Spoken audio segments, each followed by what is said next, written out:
Bonjour et bienvenue sur l'espace du site mécaniqueuniverselle.net, le site qui essaie de démontrer que l'humanité, dans son ensemble, comme un grand fleuve tranquille, quand on le voit du dessus et de façon silencieuse, on pourrait dire, évolue vers son ultime perfection.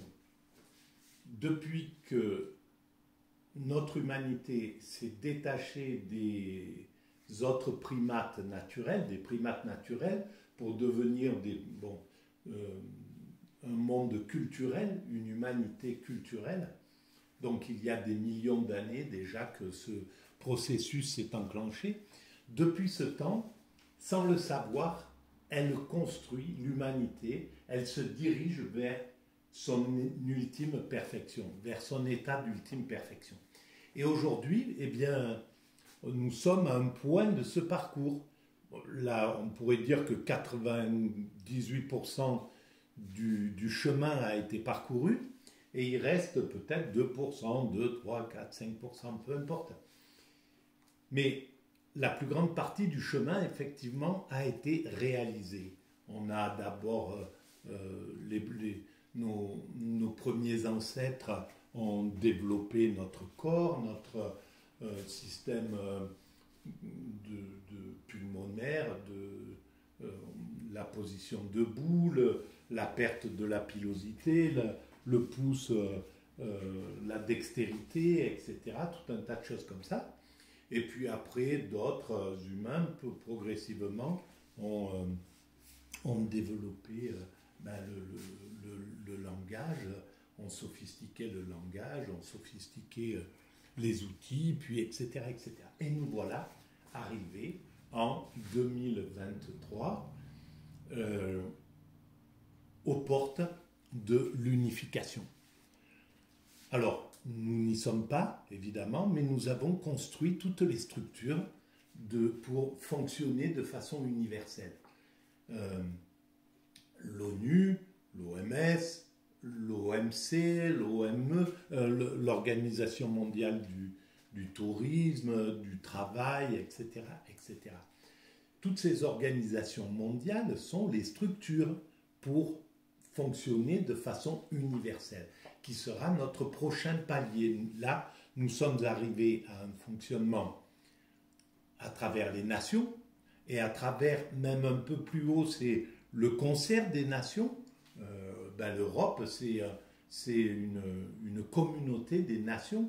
On commence à fonctionner de façon, on pourrait dire, continentale. Le continent africain a aussi ses structures continentales, l'organisation africaine, pareil pour les États-Unis, enfin pour l'Amérique, pareil pour l'Asie, l'ASEAN, etc., etc. Alors, ces structures sont là. Évidemment, elles ne fonctionnent pas, elles sont balbutiantes, elles commencent. L'ONU, même s'il a 50 ans, à l'échelle de l'évolution, c'est très petit en fait. C'est pour ça que l'ONU est encore est maltraité, on peut le maltraiter, il est plutôt favorable aux États-Unis, encore à l'Occident, etc. Mais on voit que là, par exemple, eh bien, il y a une contestation qui est en train de se faire. Le monde réclame plus de justice et on voit que on commence à rentrer dans un nouveau cycle d'évolution. Comme on commence à rentrer dans un nouveau cycle d'évolution vertueux qui cherche à aller vers l'excellence écologique, et bien de la même manière, on rentre dans un cercle qui va chercher l'égalité, la justice au niveau de ces systèmes universels. Voilà. Alors, ça prendra du temps, comme toute évolution de l'humanité, parce que maintenant, c'est une évolution qui doit englober 8 milliards d'êtres humains. Donc, c'est quelque chose qui, évidemment, prend plus de temps que l'évolution d'un homme. Nous, en tant qu'être humain, évidemment, on aimerait bien qu'en 10 ans, ça soit plié. Voilà, avec 1, 2, 3 décennies, on arrive à la perfection. Ça ne marche pas comme ça pour l'humanité. Pour l'homme, il peut, en 30 ans, par exemple, un moine tibétain ou un moine zen, s'il fait 30 ans de pratique pour essayer d'atteindre l'état d'éveil, il y parviendra.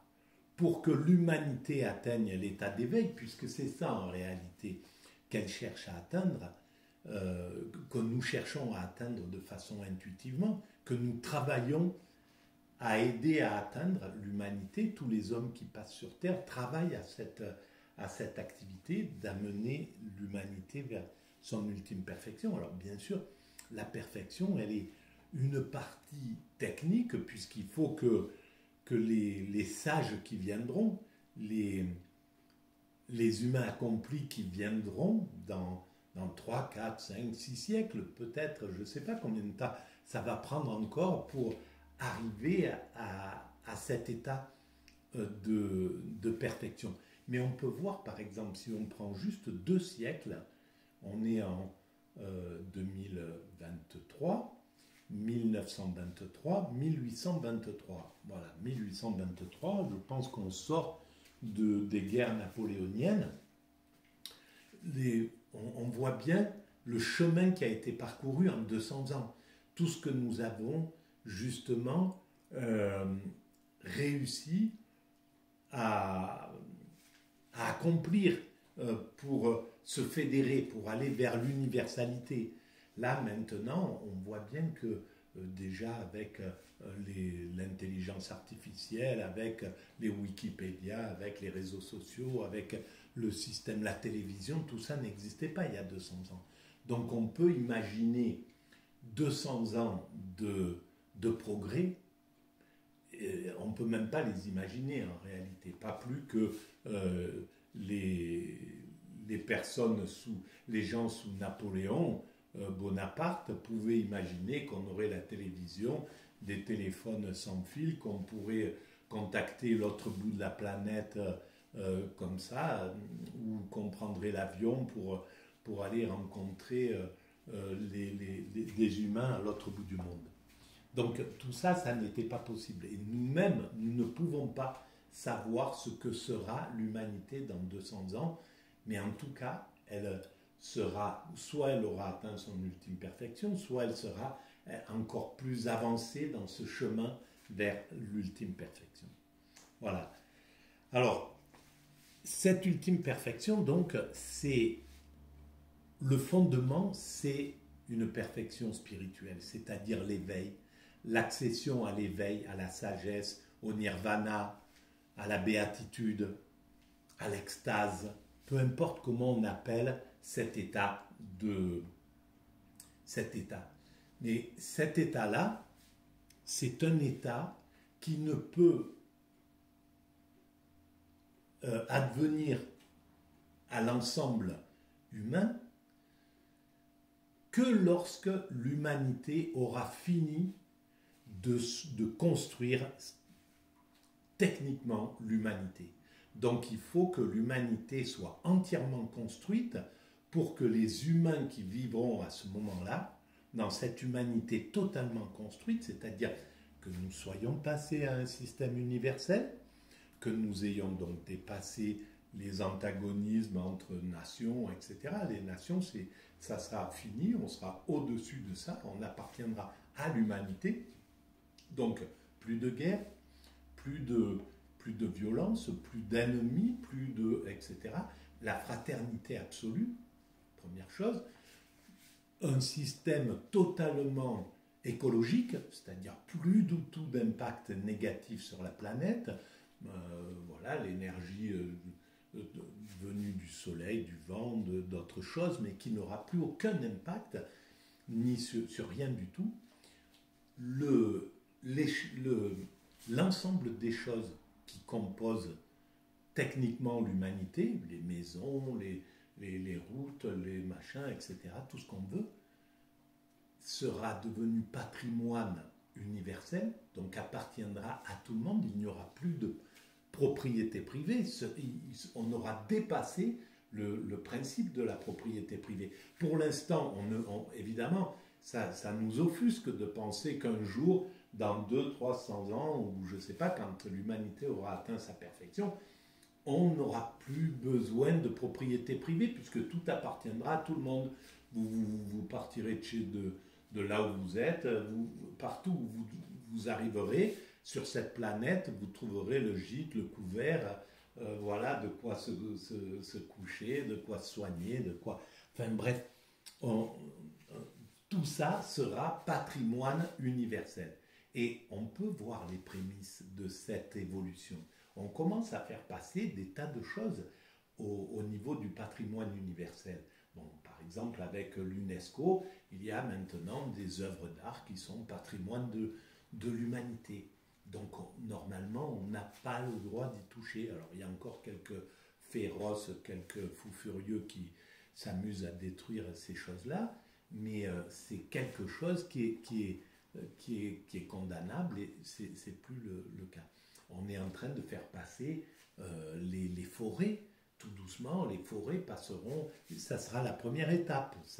On va faire passer l'eau, les rivières, les forêts, l'air, tout un tas de choses au niveau du patrimoine universel. Donc, ça sera une obligation de ne pas impacter la planète, puisqu'on sait maintenant que si on pollue ici, de ce côté-ci de la planète, eh ben, on impacte même ceux qui ne polluent pas du tout, par exemple. Donc, il y a ces injustices qui seront dépassées par le fait qu'on devra ne plus polluer. Et donc, pour tout ça, toutes ces choses-là, les forêts, l'air, les fonds marins, la mer, tout ça deviendra patrimoine universel. Et ensuite, tout deviendra patrimoine universel. Donc, la propriété privée, comme certains philosophes au XIXe siècle l'ont pensé, sauf qu'ils voulaient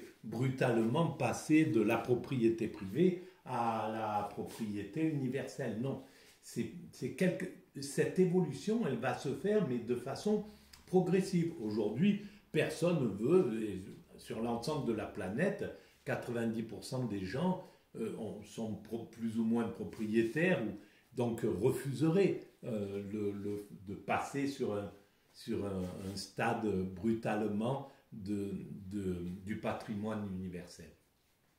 Mais toute évolution prend du temps. C'est quelque chose, il faut que l'humanité digère les choses. Là, par exemple, on est en train de digérer le passage du national à l'universel.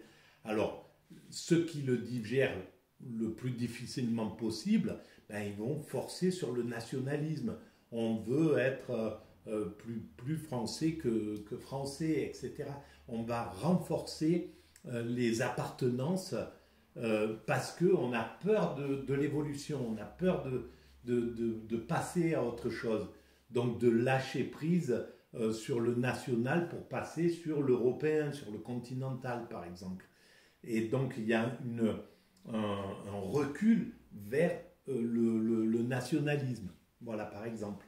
Mais c'est des reculs ponctuels, dans 3 générations, c'est fini. C'est les nationalistes d'aujourd'hui, dans 30 ou 40 ans ou 50 ans, ils seront dépassés, comme ceux qui résistaient pour garder les mines de charbon à côté, à Saint-Étienne par exemple, il y a un siècle.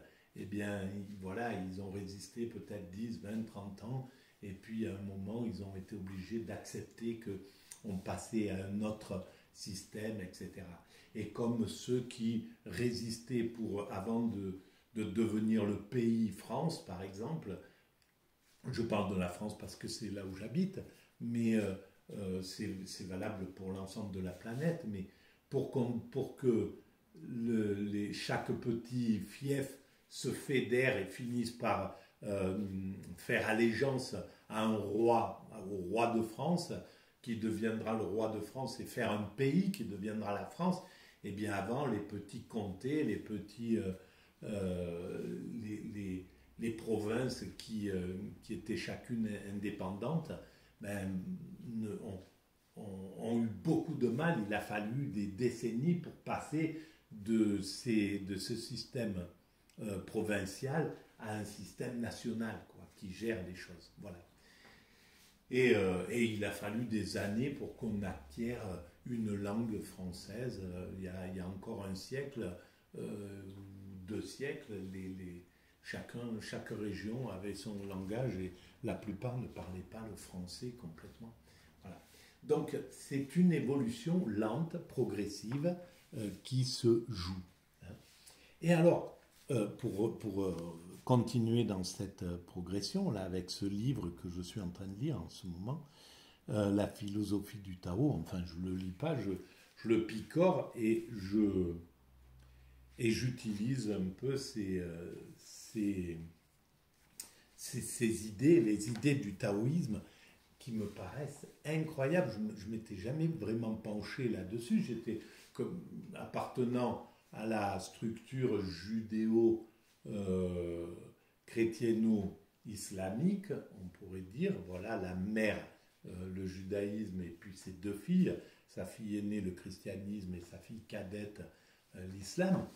Eh bien, je m'intéressais plus à une vision un peu à l'intérêt que portaient ces religions à l'évolution de l'humanité vers le paradis, vers l'apocalypse, la révélation, on pourrait dire. Voilà, vers l'arrivée de Dieu sur terre, c'est-à-dire l'arrivée de l'amour sur terre, puisque Dieu est amour. C'est au fond de ça dont il s'agit. Donc, ce qui veut dire que les monothéismes avaient compris cette évolution vers l'amour absolu, en fait. Parce que c'est ça, la perfection de l'humanité dans 3, 4, 5 siècles. On atteindra l'amour absolu. Voilà. Il n'y aura plus aucun homme qui sera un loup pour l'homme. La violence aura été entièrement jugulée, etc., etc. Donc il ne restera plus que l'amour entre les êtres humains. Et donc, dans cette partie du taoïsme que je suis en train de regarder, il y a cette idée du Wu Wei. C'est la doctrine de l'immédiateté. Donc le Wu Wei, en fait, c'est l'acte qui est parfait. Voilà. C'est-à-dire qu'un acte qui n'est pas réfléchi, qui n'est pas anticipé, les hommes, dans cet état, dans l'état de Wu Wei, l'acte est parfait. Il n'y a pas de... donc, je vais lire un petit peu ce qu'ils disent. Wu Wei, c'est aussi la doctrine de l'immédiateté qui exige une adaptation spontanée à la vie, une acceptation totale de celle-ci. Et bien voilà pourquoi ce Wu Wei sera la façon dont les humains vivront dans l'état de perfection dont je parle dans 2, 3, 4, 5 siècles. Cet état de Wu Wei, c'est-à-dire les actions qui sont parfaites, simplement parce qu'elles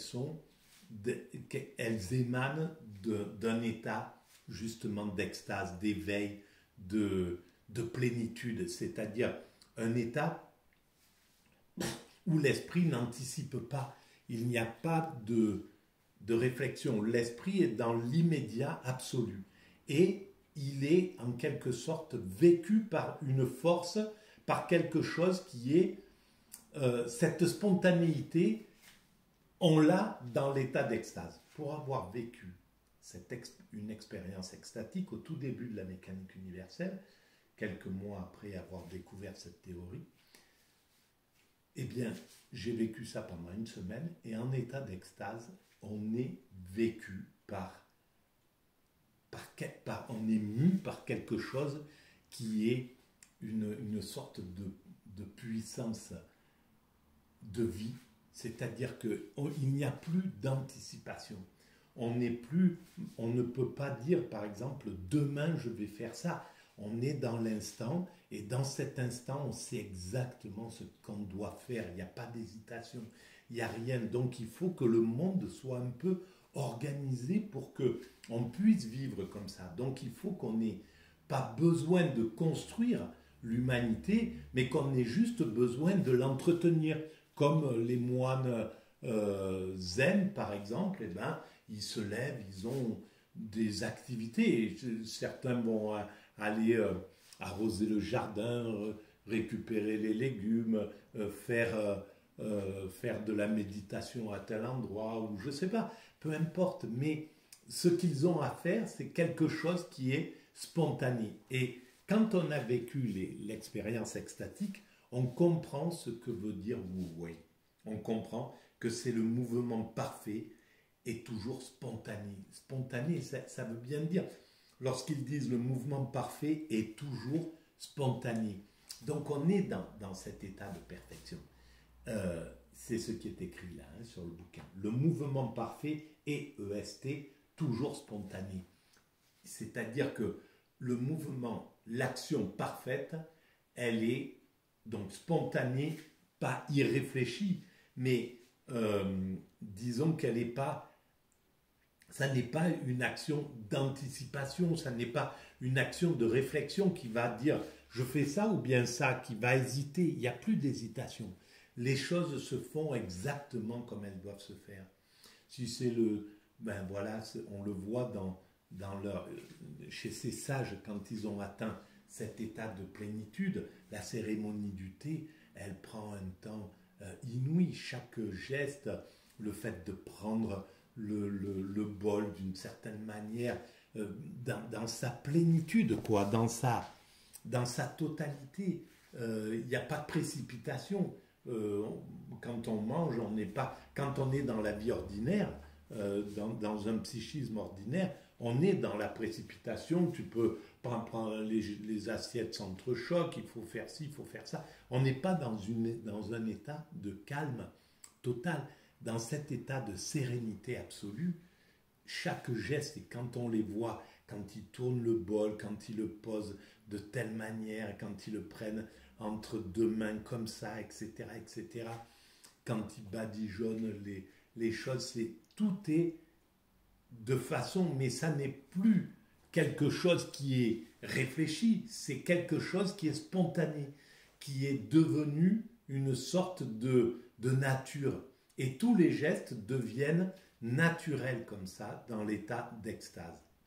Voilà. Et donc, le Wu Wei, c'est ce qui attend l'humanité. Les hommes se comporteront, seront dans un état, les actes qu'ils feront seront Wu Wei, c'est-à-dire seront parfaits, seront absolument parfaits. Où que vous soyez, vous arrivez dans un lieu, on sera des nomades finalement, hein, puisque rien ne nous appartiendra. Donc les gens iront voilà, partout sur cette planète et arriver dans un lieu en pleine sérénité, des gens qui vous accueillent en pleine sérénité. Si quelque chose est à faire, ça se fait spontanément, on le sait de toute manière. Quand on arrive quelque part, quand on voit quelqu'un qui est en train de porter quelque chose, spontanément, on n'a pas besoin de réfléchir pour aller l'aider à mettre un sac sur son épaule, pour aller l'aider à quoi que ce soit. Cet acte-là, on sait faire ces actes spontanés. Eh bien ça, c'est ce qui attend l'humanité lorsqu'elle aura atteint son ultime perfection. Voilà. Alors, je vais arrêter là pour cette vidéo. Peut-être je vais en faire une autre, toujours sur ce Wu Wei, pour avancer un peu par rapport à ce qui est écrit dans ce livre, parce que là je suis en plein dans mon ressenti, dans ce que j'ai vécu, dans cet état d'extase, et de ce que je comprends de ce Wu Wei. Mais pour l'instant, je n'ai rien lu encore de ce que J.C. Cooper décrit comme le Wu Wei. Et c'est quand même lui qui est le sage qui connaît la philosophie du Tao. Voilà, moi là je suis dans l'intuition simplement. Alors on regardera, on va voir dans la prochaine vidéo un peu ce qui est dit du Wu Wei au sens, ce que le Tao en dit. Voilà. Si vous pensez que cette ces vidéos méritent un peu de visibilité, vous pouvez mettre des pouces, vous pouvez vous abonner, vous pouvez en parler autour de vous, vous pouvez envoyer les vidéos à vos amis, etc., etc. Vous pouvez écrire des commentaires, j'y réponds systématiquement. Voilà, je vous souhaite une belle continuation de temps, où que vous soyez, et n'importe quelle heure il se trouve. Voilà, à très bientôt, merci de votre écoute.